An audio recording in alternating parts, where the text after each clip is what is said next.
എനിക്ക് V D Satheesan personally ഇഷ്ടമാണ്. പിന്നെ ഇപ്പോഴത്തെ രാഷ്ട്രീയക്കാരിൽ ആണെടുത്ത് നിന്ന് പറയാവുന്ന ഒരാൾ എനിക്ക് തോന്നുന്നു വി ഡി സതീശൻ, പിണറായി വിജയൻ, സുരേഷ് ഗോപിയാണ്. സുരേഷ് ഗോപി രാജേഷ് പിന്നെ വളരെ സോഫ്റ്റാണ്. ആണെടുത്തെന്ന് പറഞ്ഞാൽ ഇവർ 3 പേര്. പക്ഷേ ബി ഡിക്ക് ഒരു പ്രശ്നമുണ്ട്. ബി ഡി ഈ സാമുദായിക നേതാക്കന്മാരെ നമ്മൾക്ക് ഇഷ്ടമല്ലെങ്കിൽ അത് പറഞ്ഞാൽ വളരെ രൂക്ഷം തിണ്ണയിറക്കാൻ പോലും പക്ഷേ മൂപ്പരവിടെ പോയിട്ടുണ്ടല്ലോ. ഇനി അങ്ങനെ പോയിട്ടില്ല അവർക്ക് പ്രശ്നമൊന്നുമില്ല. ഇത് പോവുകയും ചെയ്ത് ഇങ്ങനെ പറയുമ്പോൾ അയാൾ ഒരു കള്ളനാന്നുള്ള ഫീൽ വരും. അങ്ങനെയുള്ള ആൾ ഒരു ഹിപ്പോക്കാരൻ NSS അത് പോയി സഹിക്കില്ല.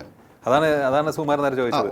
അതുകൊണ്ട് മൂപ്പര് ഒന്ന് ശ്രദ്ധിക്കേണ്ട വിഷയം ഞാൻ മുമ്പ് നിങ്ങളോട് പറഞ്ഞിട്ടുണ്ട്. രണ്ടാമത്തെ ഒരു കാര്യം എന്ന് വെച്ചാൽ മൂപ്പര് അധികം ഈ ക്രിസ്ത്യൻ നേതാക്കന്മാർക്കെതിരെ മുസ്ലിം സമുദായ നേതാക്കൾ ഒന്നും പറയുന്നില്ല.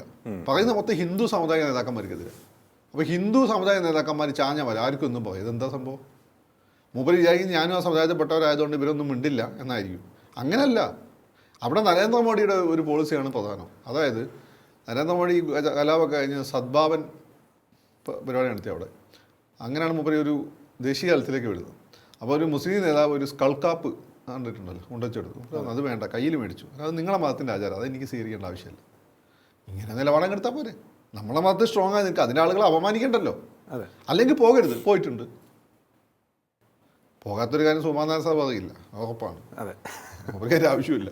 അല്ല, അപ്പോൾ വേണമെങ്കിൽ ഇങ്ങനെ വേണമെങ്കിൽ പറയാം. സാർ വന്ന പോലെ ഞാൻ നിരങ്ങിയിട്ടൊന്നുമില്ല, അവിടെ തിണ്ണയിലിരുന്നു എന്ന് വേണമെങ്കിൽ പറയാം. അങ്ങനെയാണ് ഉദ്ദേശം. അല്ല, ഇതിപ്പോൾ വേറൊന്ന് അദ്ദേഹം കൃത്യമായി ചോദിക്കുകയും ചെയ്തു. തിണ്ണ നിരങ്ങില്ല എന്ന് പറഞ്ഞ ആൾ പോയത് സിനഡിലാണ്, അവിടെ പോയി കാല് പിടിച്ചു എന്നാണ് പറയുന്നത്. കോഴിക്കോട് അതൊരു വേദിയിൽ പോയി എന്തോ പറഞ്ഞു കേട്ടു സാമുദായിക നേതാക്കന്മാർ. അതാണ് പ്രശ്നം. അപ്പോൾ കേരളത്തിൽ ഹിന്ദു സാമുദായിക നേതാക്കന്മാർക്കെതിരെ എന്ത് പറഞ്ഞാലും ഒന്നുമില്ല. ബാക്കിയുള്ളവർക്ക് തൊടാൻ പോലും പാടില്ല.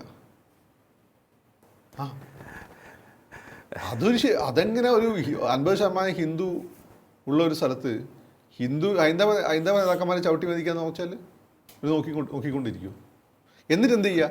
ഇഴവന്മാരെ വെള്ളാപ്പള്ളിക്കെതിരെ തിരിച്ചു. അയാൾക്ക് തുഷാറിൻ്റെ കാര്യം മാത്രമേ നോക്കിയാൽ മതി. സുകുമാരൻ നായർ സാറിന് എന്ത് ചെയ്യുക? അദ്ദേഹത്തിൻ്റെ കുടുംബം നോക്കുന്ന നായന്മാരെ അദ്ദേഹത്തിനെതിരെ തിരിച്ചു വിടുക. ഇങ്ങനെ സമാധാനം നടത്തിക്കൊണ്ടിരിക്കുന്നത്. ഇത് നായന്മാരെ ഉപയോഗിച്ച് ഇഴവന്മാരെ ഉപയോഗിച്ചാണ് ചെയ്യുക. റിബൽ ഗ്രൂപ്പുകളുണ്ടല്ലോ, അവരെ ഉപയോഗിച്ചുകൊണ്ടാണ് ചെയ്യുക. അപ്പോൾ ആരും സംശയിക്കില്ല. അതെ, അതുപോലെ തന്നെ ചെന്നിത്തലയുടെ വിഷയത്തിലും ഞാൻ ഒരു കാര്യം ചോദിക്കട്ടെ.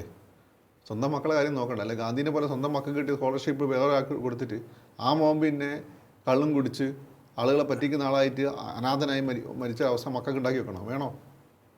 ഓക്കെ, സ്വന്തം കുടുംബത്തോടല്ലേ ഫസ്റ്റ് റെസ്പോൺസിബിലിറ്റി വരുന്നത്. സമുദായത്തിൻ്റെ കുടുംബം നന്നായാലേ സമുദായം നന്നായുള്ളൂ.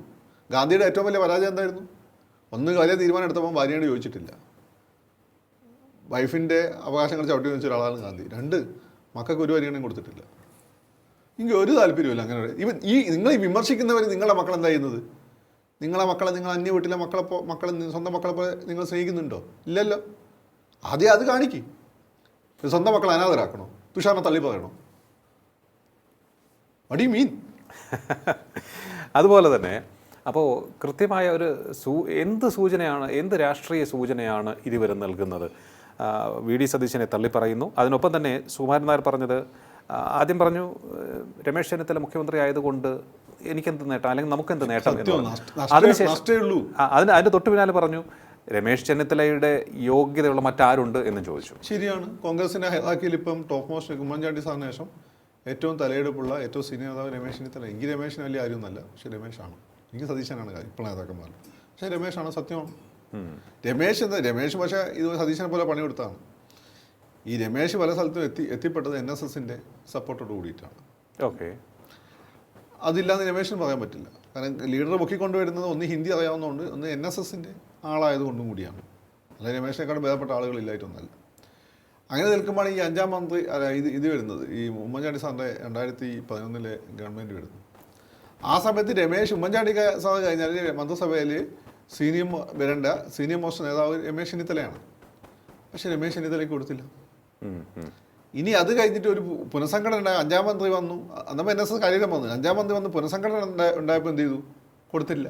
ആർക്ക് കൊടുത്തു? തിരുവഞ്ചൂരിന് കൊടുത്തു. തിരുവഞ്ചൂർ മോശക്കാരൊന്നല്ല, പക്ഷേ വരേണ്ടിയിരുന്നത് രമേശാണ്, സീനിയോറിറ്റിയൊക്കെ വെച്ചു. അപ്പോൾ രമേശിൻ്റെ അയോഗ്യത എന്തായിരുന്നു? രമേശ് NSS നായരായിപ്പോയി. നായരായതൊന്നുമല്ല, NSSുമായിട്ട് കൂടുതൽ ബന്ധമുള്ള നായരായിപ്പോയി. അപ്പം പിന്നെ ഇടപെടണ്ടേ? ഞാനും നിങ്ങളും തമ്മിലുള്ള ബന്ധം എനിക്കൊരു അയോഗ്യതായമാകുമ്പോൾ സ്വാഭാവികമായിട്ടും നിങ്ങൾ ഇടപെടണ്ടേ. അതേ ഇതിട്ട് അതായത് NSS ഭരിക്കുന്നതിനെക്കാട്ടും നല്ല വെള്ളാപ്പള്ളി അല്ല ഈ പിണറായിയും ഒക്കെ ഭരിക്കുന്നതാണ് NSSന് നല്ലത്. കാരണം ഒരു നായരിക്കുമ്പോൾ എന്തെങ്കിലും കൊടുത്തു കഴിഞ്ഞാൽ നായർ സ്നേഹം കൊണ്ടെന്ന് പറയും, മറ്റേതാവും അറിയില്ലല്ലോ.